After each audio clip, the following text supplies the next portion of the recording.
हदीस शरीफ के अंदर आता है अल्लाह तबारक व तआला हसीन और जमील है और वो हुस्न और जमाल को पसंद करते हैं। और दुनिया के अंदर हुस्न की, ज़ेब ज़ीनत की सबसे ज़्यादा हकदार जो चीज़ है वो औरत है। और इस्लाम वो दीन है जो ज़ेब ज़ीनत और ज़बाइश को पसंद करता है, बल्कि इसकी तरगीब देता है, लेकिन एतदाल और तवाज़ुन के साथ। इस्लाम इस बात का सख्त मुखालिफ है कि इंसान बिला वजह अपने ऊपर वो सख्तियाँ, बेचारगी और फोड़पान की सूरत तैयारी किए रखे। अल्लाह ताला इन लोगों को सख्त नापसंद करता है जिन्होंने हलाल और जायज़ जीनत और ज़बाइश को अपने ऊपर हराम करार दिया है। जैसे अल्लाह तबारक व तआला का हुक्म है, कुल मन हर्रम ज़ीनत अल्लाहि अल्लती अखरज लिइबादी।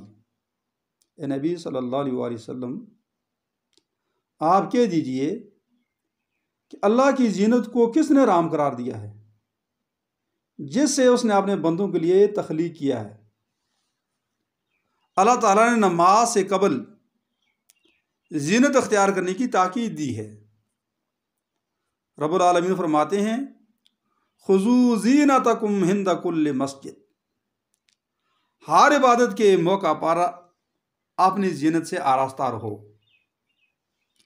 औरतों की फितरत का लिहाज रखते हुए इस्लाम ने जीनत की वो चीज़ें भी औरतों के लिए जायज़ कर दी हैं जो मर्दों के लिए हराम हैं। मसलन सोना, रेशम वगैरह। ताम ज़ेब ज़ीनत के वो तरीके जिनमें फितरत और एतदाल से रूगर्दानी हो, या अल्लाह ताला की तख्लीक में तब्दीली हो, मर्द और औरत दोनों के लिए यकसां तौर पर हराम है। अल्लाह ताला की पैदाश में तब्दीली करना एक शैतानी अमल है जिसकी तरफ अल्लाह तबारक व तआला ने कुरान मजीद के अंदर हुक्म दिया कि वला आमुरन्नहुम फला युगय्यिरुन्न खल्क़ल्लाह। शैतान ने कहा था कि मैं लोगों को हुक्म दूंगा, बस वो अल्लाह की खलकत में तब्दीली करेंगे।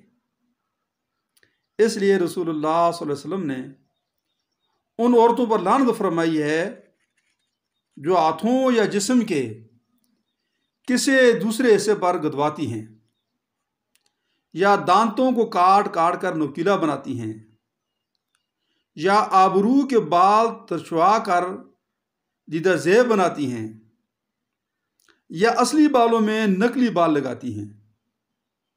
ज़ीनत के इन तरीकों पर लानत भेजने का मतलब यह है कि ये तरीके हराम हैं। इसी से मौजूदा दौर के अंदर विग का इस्तेमाल करने का हुक्म मालूम होता है कि यह भी हराम है, क्योंकि ये विग दर हकीकत असली बालों में नकली बालों का इजाफा है। यह कहना है कि विग औरतों के बालों को छुपाने का काम देता है, खिलाफ हकीकत है, क्योंकि बाल छुपाने के तरीके और चीज़ें सबको मालूम हैं। यह सबको मालूम है कि विग का इस्तेमाल ज़ेब ज़ीनत के तौर पर किया जाता है, बल्कि बाज़ हदीस में रसूलुल्लाह सल्लल्लाहु अलैहि वसल्लम ने विग को ज़ूर से ताबीर किया है, यानी वो चीज़ है जो लोगों को धोखे में रखती है। इसके बारे में हदीस शरीफ के अंदर आता है कि बेशुबा बने इसराईल हलाक हुए जब उनकी औरतों ने इससे अपना लिया। इस हदीस से दो बातें मालूम होती हैं। पहली बात यह है कि विग ऐसी लानत की इजाद करने और रवाज देने वाले यहूद हैं। आप सल्लम ने इसी शय को ज़ूर से ताबीर किया, ज़ूर से ताबीर करके इसकी हुर्मत के सबब की तरफ भी इशारा कर दिया, यानी यह विग धोखे और फरेब की एक किस्म है, और इस्लाम धोखे और फरेब को नाजायज़ करार देता है। इसी तरह औरतों का ब्यूटी पार्लरों में जाकर मर्दों से मेकअप कराना बिल्कुल हराम है, क्योंकि शरीयत की रूह से औरतों का अजनबी मर्द के साथ तनाव होना और अजनबी मर्द का अजनबी औरत के बदन को का कोई ऐसा छूना दोनों बिल्कुल हराम हैं। दर हकीकत ब्यूटी पार्लर का रवाज भी उस वक्त अमल में आया जब आराइश व ज़ेबाइश और मेकअप में एतदाल और तवाज़ुन मफकूद हो गया। औरतों के लिए दुनिया की सबसे अहम तरीन शय मेकअप कराना करार पाया। औरतों के लिए मेकअप जायज़ सही, लेकिन ये ऐसी चीज़ नहीं जो इनका सबसे बड़ा मसला बन जाए। इसकी खातिर वो अपनी दूसरी अहम जिम्मेदारियां फरामोश कर बैठे हैं, हत्ता कि बच्चों की तरबियत भी मुतासर हो जाए। मेकअप जायज़ है, लेकिन हुदूद के अंदर, और मेकअप के लिए ब्यूटी पार्लर जाने की क्या ज़रूरत। वो घर में भी तो मेकअप कर सकती हैं।